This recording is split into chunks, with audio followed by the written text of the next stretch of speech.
इसी भाव में रहते थे। तो एक दिन बैठे थे, तो बैठे बैठे बस बैठे गंगा जी के किनारे बैठे बैठे उनको भगवत स्मरण होता रहता था। किसी कीड़े ने काट लिया उनको एक जगह, और कीड़े ने काटा तो छोटा सा घाव हो गया वहां पर, लेकिन उन्होंने चिकित्सा नहीं करवाई, बैठे रहे, कोई बात नहीं, बेचारा एक जीव था, उसका पेट भर गया। ऐसा भाव रखा। हम लोग ऐसे नहीं बन सकते, पर मैं एक बात बता रहा हूं, इसकी श्रेष्ठतम और उच्चतम स्थिति कैसी होती है? भगवत सन्निधि मिल जाने के बाद फिर पीड़ा का अनुभव नहीं होता।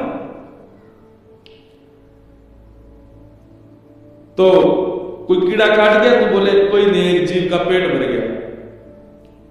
अब क्या हुआ कि उसकी चिकित्सा कराने का उनको मन में आया कि इसकी थोड़ी दवाई ववाई करा ले, तभी उन्होंने देखा 2-4 मक्खी आके उस पर बैठ गई। तो मन में सोचे अगर हमने इसकी चिकित्सा करा ली तो बेचारी मक्खी भूखी रह जाएगी। बैठन दो। धीरे धीरे धीरे वो घाव फैलता चला गया, फैलता चला गया, फैलता चला गया। महाराज ऐसी स्थिति, सत्य घटना बता रहे, सत्य संत की घटना है। उनके उस स्थान का खूब बड़ा वो हो गया घाव, कीड़े मकोड़े लग गए, गंदगी हो गई काफी। अब तो ऐसा हो गया कि उसमें कीड़े घूमने लगे ऊपर, लेकिन वो बैठ करके अपना भजन करते रहते।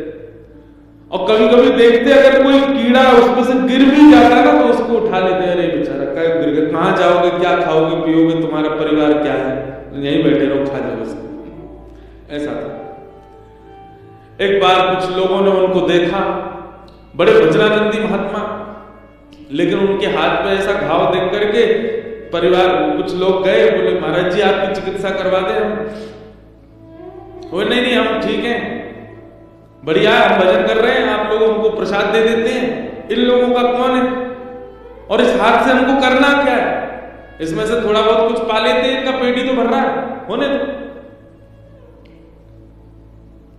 मैं फिर कह दूं हम इस स्थिति में पहुंच जाएं, इसके लिए नहीं कह रहा हूं मैं आपको, लेकिन भगवत भजन इस स्थिति तक पहुंचा देता है कि आपको फिर पीड़ा नहीं होती। लोगों को बहुत बुरा लगने लगा, उनके शिष्य परिकर सब इकट्ठे हो गए, बोले महाराज जी खुद नहीं जामे राजी तो इनको जबरदस्ती ले चलो वैद्य के पास। जैसे ही उनको ले जाने लगे महाराज उठा करके तुरंत वो बोले अगर तुम लोग नहीं मानोगे, जबरदस्ती मुझे वैद्य के पास ले जाओगे, मैं श्राप दे दूंगा, तुम सबके परिवार का नाश हो जाएगा।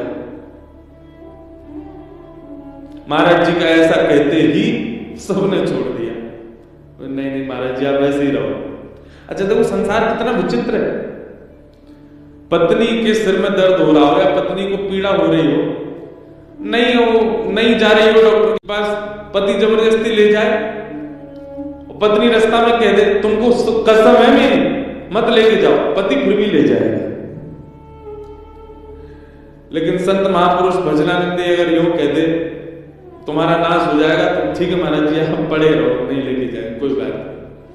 पत्नी बच्चों की ना करने पर भी हम ले जाते हैं, लेकिन कई बार साधकों के गुरुजनों के मना करने पर हम छोड़ देते हैं, कोई बात नहीं मना कर रहे हैं काय को ले जाए।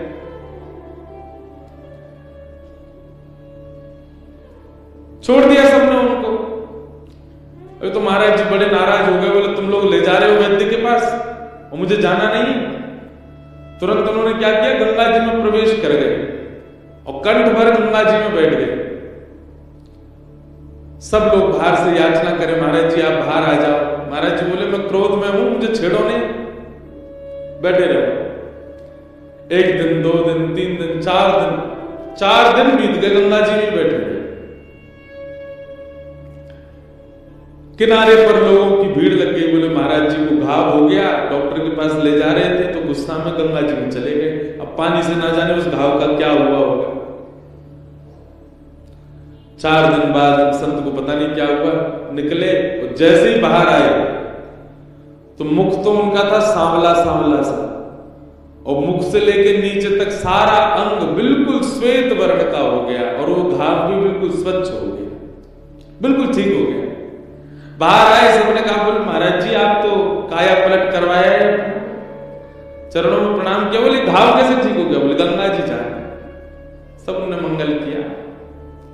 मतलब पीड़ा होने पर कष्ट नहीं और पीड़ा दूर हो जाने पर प्रसन्नता नहीं। ऐसा होता है एक भक्त का जीवन, एक वैष्णव का जीवन। हम इस स्थिति में तो नहीं जा सकते, हमको तो नहीं कोई सुई चुभ जाए, चींटी काट जाए तो हम भागें, पर कहीं ना कहीं भजन आप कर रहे हैं और वो भजन आपको फलीभूत हो रहा है, उसका ये प्रमाण है कि संसार की पीड़ा आपको पहले से कम कष्ट देने लगे। समझ जाओ भजन लग रहा है।